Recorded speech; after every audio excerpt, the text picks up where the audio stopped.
Estadão Notícias.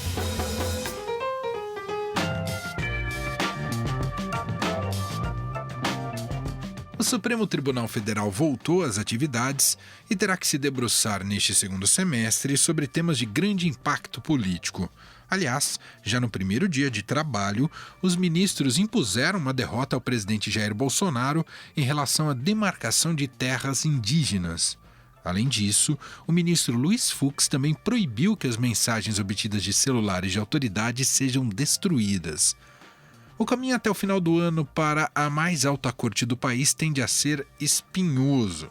Os magistrados terão que decidir questões que atingem de Lula a Flávio Bolsonaro. Dias Toffoli, presidente do STF, promete agilizar o debate sobre a suspensão de investigações que usaram dados do COAF sem prévia autorização. Além disso, a suspeição de Moro no processo de Lula e a prisão após condenação em segunda instância também estão na pauta. Eu sou Emanuel Bonfim e esse é o Estadão Notícias, que hoje debate os desafios do Supremo neste segundo semestre, contando com a análise da colunista do Estadão, Eliane Cantanhede. Estadão Notícias. A XP Investimentos foi eleita a melhor assessoria de investimentos pelos paulistanos na pesquisa Datafolha. A assessoria está na essência e no DNA da XP, e esse importante reconhecimento reflete o compromisso em fazer os brasileiros investirem melhor por meio de uma assessoria especializada e transparente, que busca sempre os melhores investimentos de acordo com o perfil de cada cliente. Acesse xpi.com.br. XP Investimentos, mudando para sempre seu jeito de investir. Estadão Notícias.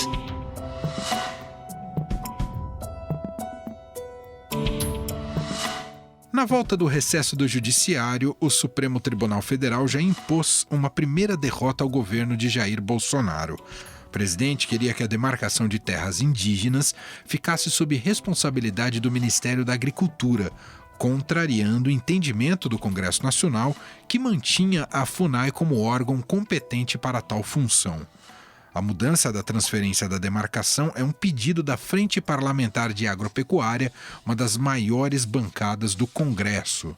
Bolsonaro tentou, via medida provisória, fazer valer sua vontade, mas esbarrou em duas tomadas de decisão do próprio STF. Uma primeira, liminar, concedida monocraticamente pelo ministro Luiz Roberto Barroso, isso ainda em junho. E ontem, com o plenário reunido, o entendimento foi mantido em todos os votos dos ministros presentes.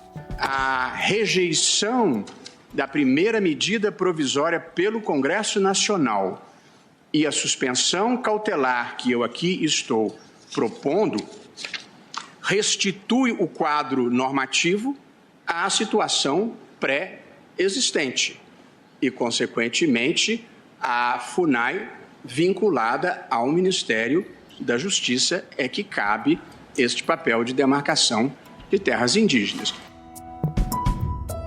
Ainda no primeiro intenso dia de atividades do STF, o ministro Luiz Fux proibiu a destruição material resultante da invasão de celulares, como havia prometido o ministro da Justiça Sérgio Moro.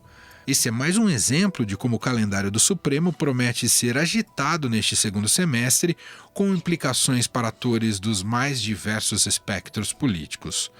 Um dos julgamentos mais esperados é sobre as ações que tratam da questão da prisão após condenação em segunda instância.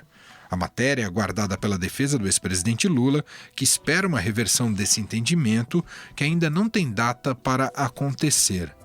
O ministro Marco Aurélio Mello, um dos defensores da revisão dessa decisão, diz que aguarda que o tema seja colocado em discussão. Até brinquei que prometo meu voto, considerado o nome do ministro Dias Toffoli, se ele se comprometer a colocar em pauta as declaratórias. Não é brincadeira, né? Outro julgamento aguardado é aquele protocolado pela defesa de Lula sobre a imparcialidade do então juiz Sérgio Moro na condenação do petista no processo do triplex do Guarujá. A decisão pode ser influenciada pelas mensagens obtidas e divulgadas pelo site The Intercept Brasil, entre o ministro da Justiça e procuradores da Lava Jato. Um dos críticos de Sérgio Moro, o ministro Gilmar Mendes, classificou o conteúdo como algo anormal e que pode anular processos. Se essas conversas aconteceram, de fato, elas não são ortodoxas tendo em vista o CPP. Quer dizer, o juiz não pode aconselhar a parte. Isso diz o texto. Agora, tudo isso era presumido, mas ninguém sabia. Ninguém tinha como, de fato, fazer uma verificação. O grande embaraço diante deste caso é que se está diante de uma possível comprovação de uma parceria. As implicações podem ser, de fato, a nulificação de sentenças condenatórias.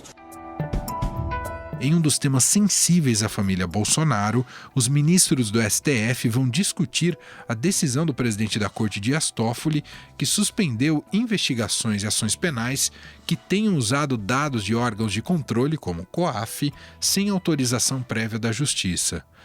Toffoli atendeu a um pedido do senador Flávio Bolsonaro, filho do presidente, e que é investigado sob suspeita de desviar salários de funcionários na Assembleia Legislativa do Rio de Janeiro. Com a repercussão negativa da decisão, o presidente do Supremo declarou que poderá antecipar o julgamento, marcado somente para novembro. Julgar o mais rapidamente possível este caso desse processo com repercussão geral. Ele é importante porque, primeiro, ele não inviabilizou nenhuma investigação. As investigações estão permitidas, ele vai dar exatamente o limite de como deve ser feito isso. Mas com tantos temas importantes para serem julgados, o que podemos esperar do comportamento dos ministros do STF nestes próximos meses? Convidamos a colunista do Estadão, Eliane Cantanhede, para analisar aqui no programa as chamadas pautas bomba reservadas à Suprema Corte do país neste período. Eliane, na volta do recesso do STF, com tantos temas polêmicos para serem debatidos, os ministros ontem impuseram algumas derrotas ao governo, por exemplo, em relação à demarcação de terras indígenas. O Supremo retornou quente, Eliane? Olha, a gente está vendo aí o fim do recesso, tanto do Congresso quanto do Judiciário, um recesso que foi já muito quente em pleno recesso. Imagina agora no retorno das atividades dos dois poderes, né? Agosto está chegando muito quente, preparem-se, nossos ouvintes, porque vem muita coisa pela frente. Ontem mesmo, já no primeiro dia de funcionamento do Supremo Tribunal Federal após o recesso, o Supremo Tribunal Federal imprimiu uma derrota para o governo Jair Bolsonaro na questão da FUNAI. O Bolsonaro queria botar a FUNAI, que cuida de terras indígenas, nas mãos do Ministério da Agricultura, o que corresponde, sim, grosso modo, a botar a raposa cuidando do galinheiro. E o Supremo disse, não pode. Então, é uma segunda derrota já, porque nesse ano já o Supremo já imprimiu uma derrota para o governo, quando o governo quis acabar com os conselhos e o Supremo Tribunal Federal avisou que conselho criado por lei só pode ser extinto por lei, não por decreto presidencial. Além disso, há muitas outras pautas bastante quentes. Ontem mesmo também o Alexandre de Moraes, o ministro Alexandre de Moraes já tomou uma decisão importante, dizendo o seguinte, que a Receita Federal, que é um órgão do Executivo, não pode investigar ministros, familiares de ministros do Supremo Tribunal Federal e do STJ, que é o Superior Tribunal de Justiça. Ou seja, a relação aí judiciário, executivo, bastante aí, vamos dizer assim, tensa, pelo menos nesse reinício de trabalhos. Eliane, outro tema que o Supremo vai se debruçar é sobre a decisão do presidente da Corte, Dias Toffoli, que suspendeu investigações e ações penais que tenham usado dados de órgãos de controle, como o COAF, sem autorização prévia da Justiça. Esse não é um tema sensível ao governo, mas especialmente à família Bolsonaro, correto? Essa história do COAF, como você disse, é uma questão sensível. Emanuel, esse é um adjetivo perfeito para essa questão. Aí a gente lembra rapidinho que o ministro Dias Toffoli, presidente do Supremo, e que estava, enfim, tomando as decisões monocraticamente durante o recesso, ele decidiu que todas as ações, os processos e investigações feitos com base em dados do COAF, da Receita Federal e do Banco Central, sem autorização da Justiça, deveriam ser suspensas. A própria Polícia Federal já decidiu suspender todas as suas operações que tinham esses dados. E é uma questão super complicada, porque, enfim, para todas as operações, por exemplo, de combate à corrupção, e não só isso, também combate ao crime organizado, por exemplo, e tem até efeitos internacionais, porque o Brasil, assina acordos do âmbito internacional que prevêem o uso de instrumentos como o COAF, que é a chamada inteligência financeira, que detecta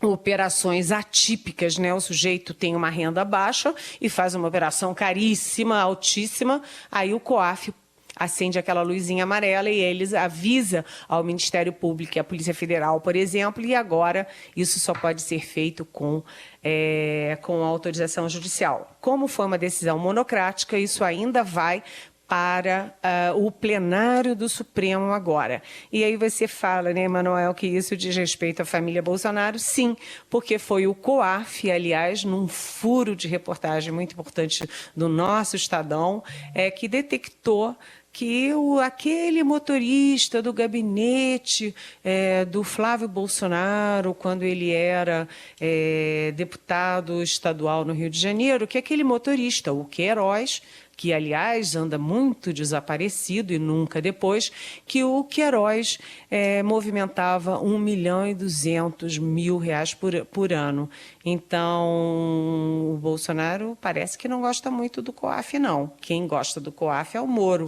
É o ministro da Justiça, Sérgio Moro, mas ele perdeu o COAF. Helena, existe também um embate Lula versus Moro em dois momentos. Um em que a defesa do ex-presidente pede a suspeição do ministro do processo do Triplex do Guarujá e outro na questão da prisão após condenação em segunda instância. O que sairá dessa queda de braço? Pois é, são dois temas também, como você diria, muito sensíveis, muito sensíveis.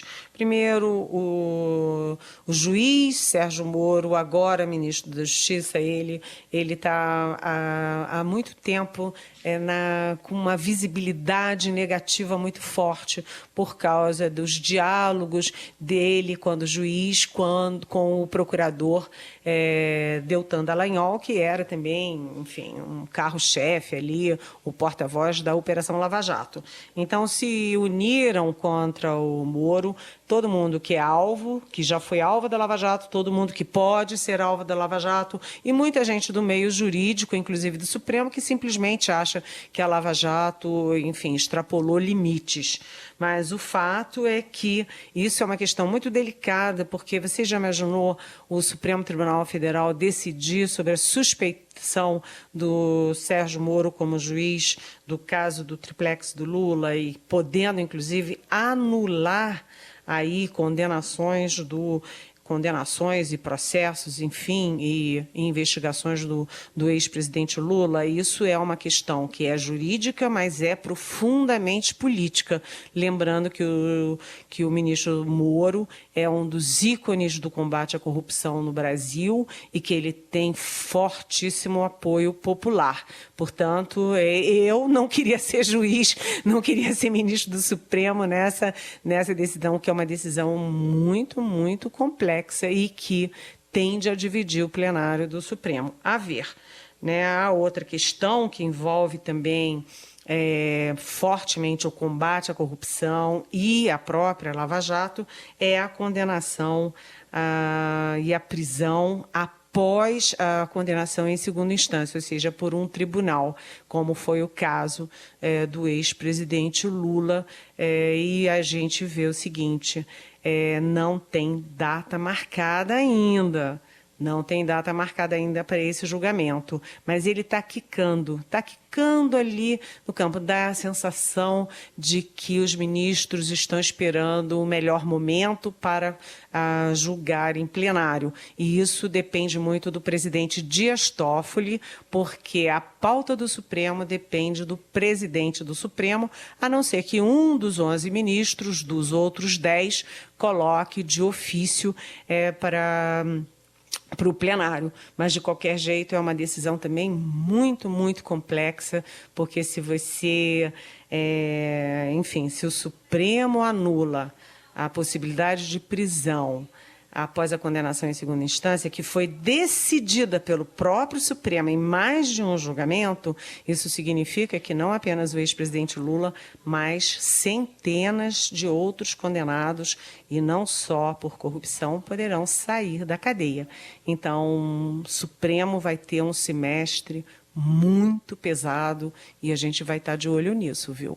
Essa é Eliane Cantanhede, colunista do Estadão. Obrigado, Eliane, e até a próxima. Muito obrigada, Emanuel. Muito obrigada, ouvintes. Vamos acompanhar bem a pauta do Supremo, porque ela vai estar muito quente.